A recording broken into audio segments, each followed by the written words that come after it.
ధర్మానికి ఎప్పుడు కూడాను ఈ స్ట్రగుల్ అనేటువంటిది జరుగుతూ ఉంటుంది. ఏ ధర్మం పాటించాలి మనం? రకరకాల ధర్మాలు ఉంటాయి, రకరకాల నీతులు ఉంటాయి. ఏది అన్నిటికన్నా మొట్టమొదటిదో, దేన్ని పాటించటం మనకు మొదట అవసరమో దాన్ని దృష్టిలో పెట్టుకొని పాటించటం అనేది మనం చేయాల్సిన పని. కనుక అలా చేశాడు శ్రీరామచంద్రుడు. అందుకే ఈనాటికి కూడా ఆదర్శనీయుడైనాడు. ఆయన మనందరి చేత భగవంతునిగా కొలవబడుతూ ఉన్నాడు. కాబట్టి రాజధర్మం అనేటువంటిది అత్యంత క్లిష్టమైనటువంటి ధర్మం. రాజ్ఞా ప్రతిష్ఠితో ధర్మాత్ స్వర్గ ప్రతిష్ఠిత రాజ్ఞో యజ్ఞక్రియా సర్వా యజ్ఞాద్దేవా ప్రతిష్ఠితా అంటుంది మహాభారతం. ఏమని? రాజ్ఞా ప్రతిష్ఠితో ధర్మ.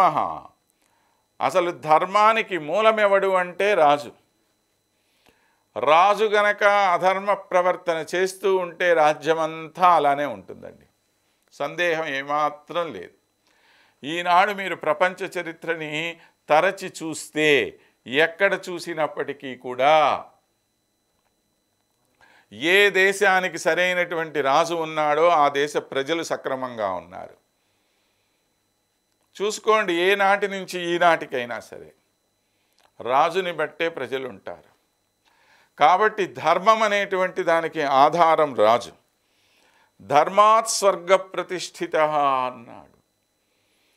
ధర్మం సరిగ్గా ఉంటేనే నీకు స్వర్గలోక ప్రాప్తి, ఇంకో పుణ్యలోక ప్రాప్తి.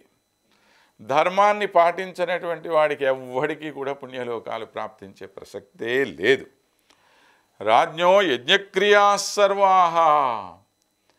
రాజు సక్రమంగా ఉంటే సకలమైనటువంటి యాజ్ఞిక క్రియాకలాపాలు సంపూర్ణంగా సమృద్ధిగా జరుగుతాయి. అవి జరిగితే ఏమవుతుంది? యజ్ఞాద్దేవా ప్రతిష్ఠితా. యజ్ఞయాగాదుల వల్ల ఆనందించేటువంటి వాళ్ళెవరు? దేవతలు. దేవతలు ఆనందిస్తే అన్ని రకాలైనటువంటి సౌఖ్యాలు మానవులకు లభిస్తాయి.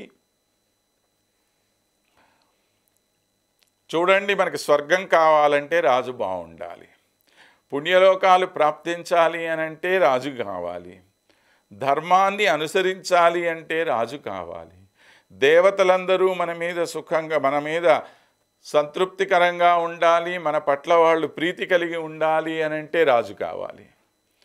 ఇన్ని రకాలుగా రాజు అనేటువంటి వాడు మనకి చాలా ప్రధానమైనటువంటి వాడు.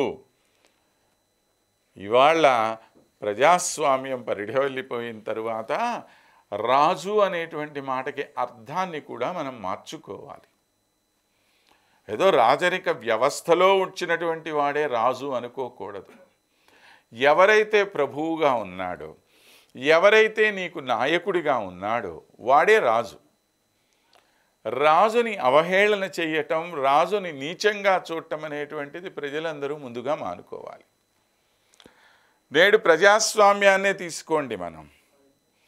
ఈ ప్రజాస్వామ్యంలో ఒక వ్యక్తి నీకు రాజుగా ఎలా అయ్యాడు? నువ్వు ఎన్నుకుంటే అయ్యాడు ఆయన రాజు. అంతే కదా? ప్రజాస్వామ్యంలో ఎవరినైతే ప్రజలందరూ కోరుకుంటారో, లేదా ఎక్కువ శాతం మంది ప్రజలు కోరుకుంటారో వాడే రాజు అవుతాడు. ఇప్పుడు ఈరోజు నువ్వు ఓట్లు వేసి ఒక మనిషిని సింహాసనం మీద కూర్చోబెట్టి పక్క రోజు వాడు ఉత్త వెధవా, వాడు పనికి మాలినోడు, ఇంత దరిద్రుని మేము చూడలేదు, ఇలా నానా రకాలుగా మాటలు మాట్లాడుతున్నావంటే ఆ దరిద్రుడు ఎవరు ముందు? నువ్వు కాదు. ఆ వెధవ ఎవడు ముందు? నువ్వు కాదు. ఆ భ్రష్టు పట్టినటువంటి వాడు ఎవడు ముందు? నువ్వే కదా. నువ్వు చేసినటువంటి పని వల్లే వాడు నీకు రాజు అయ్యాడు. కాబట్టి ఒక రాజుని గనక నువ్వు తిట్టావు అనంటే మొట్టమొదట ఆ వెధవ గుణాలన్నీ నీ లోపల ఉన్నాయని అర్థం. కనుక ఈ గుణాలు ఏవైతే ఉన్నాయో వాటిని నువ్వు దూరం చేసుకున్నప్పుడు నువ్వు సరైన రాజుని ఎంచుకోగలుగుతావు.